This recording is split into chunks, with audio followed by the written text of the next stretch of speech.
Bueno, vamos a meternos de lleno en este análisis para explorar esa fascinante batalla química que está ocurriendo literalmente bajo nuestros pies cuando hablamos de pisos industriales y agrícolas. Hablamos de entornos donde la ciencia de los materiales se enfrenta a las condiciones de estrés más brutales que se puedan imaginar, y donde elegir el recubrimiento incorrecto puede significar el colapso total de la operación.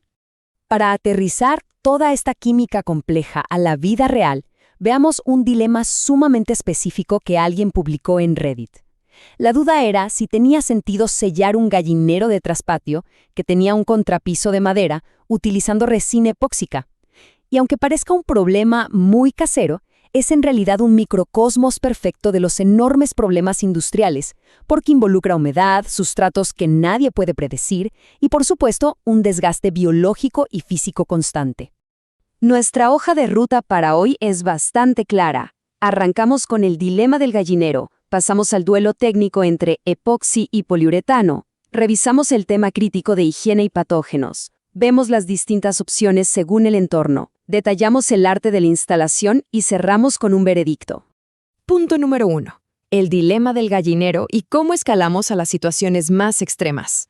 O sea, los pisos en estos entornos de alta exigencia no son simples superficies para caminar, ¿verdad? Son verdaderos campos de batalla. Soportan cargas físicas brutales, de hasta 450 kilogramos por metro cuadrado. Para ponerlo en perspectiva, es como tener un piano de cola aplastando cada metro de tu piso todo el tiempo. Y a esto hay que sumarle la presión extrema de los carros con ruedas de poliamida que pasan una y otra vez, además de los ciclos de lavado con químicos súper agresivos. Y aquí va un dato que la verdad resulta impactante: la asombrosa capacidad de absorción del concreto. Si lo dejas sin sellar, el concreto, al ser tan poroso, puede llegar a absorber hasta la mitad de su peso en agua. Imagínense el dolor de cabeza gigantesco que esto crea para cualquier instalación, disparando los costos para intentar secar el ambiente y creando básicamente un hotel de lujo para microorganismos.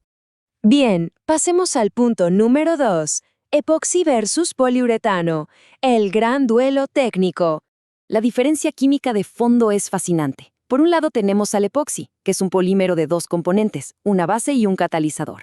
Al mezclarlos, ¡boom!, forman un escudo rígido, totalmente impenetrable, con una resistencia química fenomenal y además es económico. Por otro lado, el poliuretano nace de la reacción entre un poliol y un isocianato, lo que crea una armadura súper flexible, elástica, funciona casi como un amortiguador capaz de absorber vibraciones y resistir los rayos ultravioletas sin ponerse amarillo. Y es increíble notar que, por ejemplo, las versiones cementosas del poliuretano pueden absorber choques térmicos extremos sin agrietarse ni un poquito. Estamos hablando de brincos de temperatura que van desde los 40 grados bajo cero hasta los 120 grados centígrados. ¡Una locura! Esto los hace la opción indiscutible para cámaras de congelación profunda o áreas donde de repente lavan todo con agua hirviendo. Esto nos lleva a la sección 3, higiene y patógenos. La regla de oro: cero poros, cero patógenos. Claro, toda esta química importa muchísimo cuando lidiamos con las estrictas normas de seguridad alimentaria. Un piso continuo, sin una sola junta, actúa como una fortaleza literal. La matemática es simple. Al eliminar los poros, eliminas los patógenos. Esto desploma la supervivencia de bacterias graves como Salmonella o E. coli y le quita cualquier escondite a plagas como el famosísimo escarabajo de la cama. Además, a nivel operativo, un piso bien sellado es un salvavidas. Al ser totalmente impermeable, el agua simplemente resbala. Esto permite reducir el tiempo que el personal pasa limpiando y, ojo a esto, recorta los gastos de calefacción hasta en un 30%. Es de esas inversiones que transforman por completo la eficiencia del día a día. Vamos a la cuarta sección: opciones para cada entorno y los distintos tipos de resinas que existen.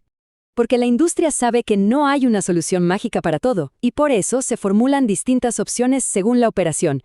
Pueden ser sistemas autonivelantes, perfectos para lograr superficies súper lisas en cuartos limpios, texturas antideslizantes para zonas húmedas donde la gente corre de un lado a otro, resinas extremas para detener corrosivos, o hasta opciones decorativas para que un espacio comercial se vea increíble.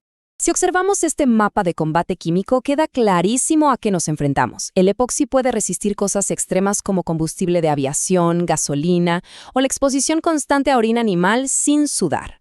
Pero atención aquí, tiene su talón de Aquiles. Si le cae acetona, ácido nítrico o bromo, el material falla y se deshace en cuestión de nada. Pero bueno, incluso si tienes la mejor resistencia química del planeta, hay un enemigo silencioso tremendo: el agua estancada. De ahí que el diseño arquitectónico deba obligatoriamente tener al menos un 1% de pendiente dirigida hacia canaletas de acero inoxidable. Si no garantizamos un buen drenaje, esa promesa de 15 años de vida útil jamás se va a cumplir. Entramos a la sección 5, el arte de la instalación. Las reglas que simplemente no son negociables. Y es que tener la tecnología química más avanzada del mundo no sirve absolutamente de nada si ignoramos la ciencia detrás de la instalación. Los manuales son implacables. Primero, preparación por granallado sobre piso 100% seco. Segundo, calentar el suelo a mínimo 15 grados. Tercero, mezcla perfecta. Y cuarto, 24 horas de curado sin que nadie lo toque. Si te saltas un solo paso, es un desastre asegurado. Y aquí, por fin, resolvemos el misterio del gallinero en Reddit. Aplicar esta resina sobre un contrapiso de madera es una idea terrible. Se genera una reacción exotérmica que libera muchísimo calor. Ese calor hace que la humedad que está atrapada en la madera hierva y quiera escapar de golpe, destrozando por completo la superficie del epoxi con burbujas y manchas de decoloración. Simplemente no se llevan. Ahora, para entornos donde un resbalón puede ser fatal, los expertos aplican un método preciso de múltiples pasos. Utilizan sistemas de integración aplicando resina fresca, esparciendo arena de sílice por todas partes y barriendo el exceso una vez que seca. El resultado es una lija gigante, una superficie de uso rudo antideslizante que no te va a fallar ni empapada en aceite. Llegamos a la sección 6, la recta final, el veredicto y cómo elegir nuestra armadura. Para resumirlo de forma práctica, el epoxi es, sin lugar a dudas, el escudo rígido ideal. Lo usamos cuando la base de concreto es totalmente estable, sin movimiento estructural, cuando necesitamos el máximo grosor posible en el recubrimiento y cuando la prioridad principal es frenar derrames de químicos muy pesados. Por el otro lado, el poliuretano es esa armadura flexible. Es justo lo que necesitas si el edificio tiene vibraciones estructurales, si estás en una zona a la intemperie que requiere protección contra rayos UV, o, como ya vimos, en lugares que enfrentan choques térmicos tan bruscos que querrarían a un epoxi tradicional. Entonces, después de desglosar todas estas reacciones exotérmicas, las cargas de peso aplastantes y la absoluta necesidad de eliminar cualquier poro, la pregunta queda en el aire para ese próximo gran proyecto industrial. ¿Qué tecnología de materiales será la elegida? ¿El escudo rígido impenetrable o la defensa elástica y flexible? Porque al final del día es una decisión que literalmente va a sostener el peso de toda una operación.